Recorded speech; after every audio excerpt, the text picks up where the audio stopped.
बोलिए वृंदावन बिहारी लाल की जय। आज हम सुनेंगे 30वां एवं 31वां अध्याय। तो चलिए शुरू करते हैं। भगवान कृष्ण ने कहा कि हे प्रिय, नारद जी के वचन सुनकर महाराजा पृथु बड़े खुश हुए। अंत में उन्होंने नारद जी का पूजन करके उनको विदा किया। इसलिए माघ, कार्तिक और एकादशी, यह 3 व्रत मुझे अत्यधिक प्रिय हैं। वनस्पतियों में तुलसी, महीनों में कार्तिक और तिथियों में एकादशी, क्षेत्रों में श्री द्वारकापुरी परम प्रिय है। जो प्राणी जितेंद्रिय होकर इनका सेवन करता है वह यज्ञ करने वाले मनुष्य से भी अधिक प्रिय लगता है। जो प्राणी विधि से इनकी सेवा करते हैं उनके मेरे अनुग्रह से सब पाप दूर हो जाते हैं। भगवान कृष्ण के वचन सुनकर सत्यभामा ने कहा कि हे नाथ, आपने यह बात बड़ी आश्चर्यजनक कही है कि दूसरों के लिए पुण्य के फल से कलह की मुक्ति हो गई। यह प्रभावशाली कार्तिक मास आपको अधिक प्रिय है, जिसे पतिद्रोह का पाप केवल स्नान के पुण्य से ही नष्ट हो जाता है। दूसरे मनुष्य द्वारा किया हुआ पुण्य उसके देने से कैसे मिलता है, यह आप मुझे बतलाइए। कृष्ण ने कहा कि बिना दिया हुआ पुण्य और पाप जिसे कर्म द्वारा मिलता है सो सुनो। सतयुग में देश, ग्राम तथा कुलों को दिया पुण्य या पाप मिलता है, किंतु कलयुग में केवल कर्ता को ही पुण्य और पाप का फल भोगना पड़ता है। जैसे पाप व पुण्य दूसरे को मिलते हैं, उसकी व्यवस्था भी सुनो। पढ़ाना, यज्ञ कराना और एक साथ भोजन करने से पाप पुण्य का आधा फल मिलता है।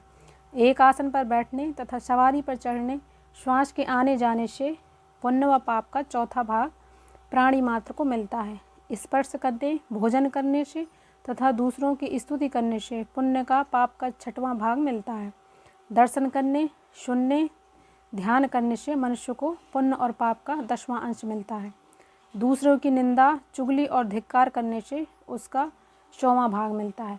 पुण्य करने वाले मनुष्यों की जो कोई सेवा करता है वह सेवा भाग लेता है और अपना पुण्य उसे देता है। स्त्री, नौकर और शिष्य के अतिरिक्त जो मनुष्य दूसरों की सेवा करवाकर उसे पैसे नहीं देता, सेवा करने वाले सेवक उसके पुण्य का भागीदार होता है। पंक्ति में बैठे हुए भोजन करने वालों की पत्तल जो व्यक्ति लांघता है, उसको उसकी पत्तल उसने लांघी है अपने पुण्य का 6वां भाग देता है। स्नान तथा ध्यान आदि करते हुए मनुष्य से जो व्यक्ति बातचीत करता है या उसे स्पर्श करता है, वह अपने पुण्य का 6वां भाग उसे दे डालता है। जो मनुष्य कर्म के काम के लिए दूसरों से धन मांगता है, पुण्य का भागीदार होता है। ठीक उसी तरह जिस तरह कि दान करने वाला पुण्य का भागी होता है, जो मनुष्य धर्म का उपदेश करता है, श्रोता से याचना करता है, वह अपने पुण्य का 6वां भाग उसे देता है। जो मनुष्य दूसरों का धन चुराकर उससे धर्म करता है, वह चोरी का फल भोगता है और शीघ्र ही निर्धन हो जाता है। और जिसका धन चुराता है वह पुण्य का भागी होता है।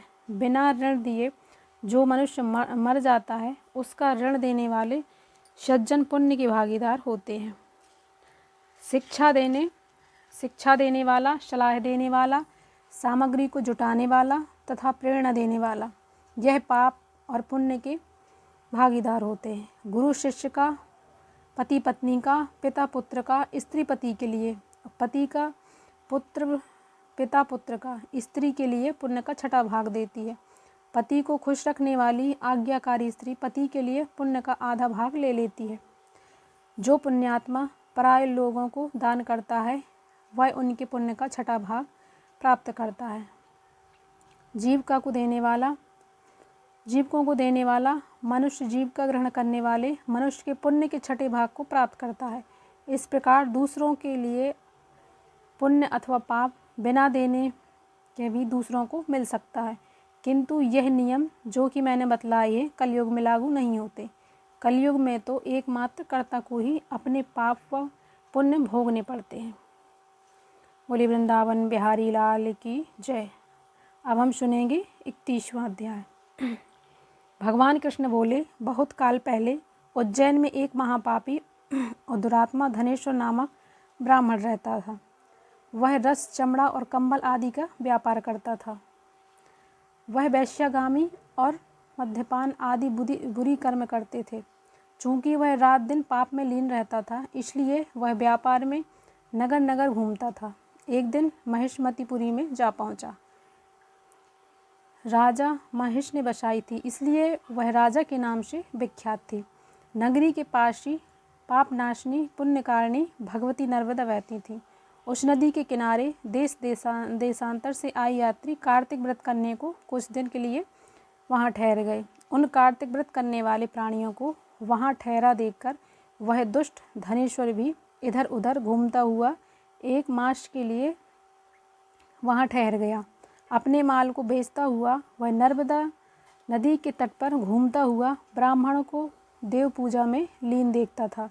वह देखता था कि कोई ग्रंथ पढ़ रहा है और कोई सुन रहा है, कोई भगवत कीर्तन कर रहा है, कोई तुलसी की माला धारण किए हुए हैं। बस इसी तरह वह भक्तों के बीच और ब्राह्मणों के दर्शन करता रहा, उसको स्पर्श करता रहा, उसके वार्तालाप करता रहा और भगवान विष्णु के नाम स्मरण के पुण्य को अर्जित करता रहा।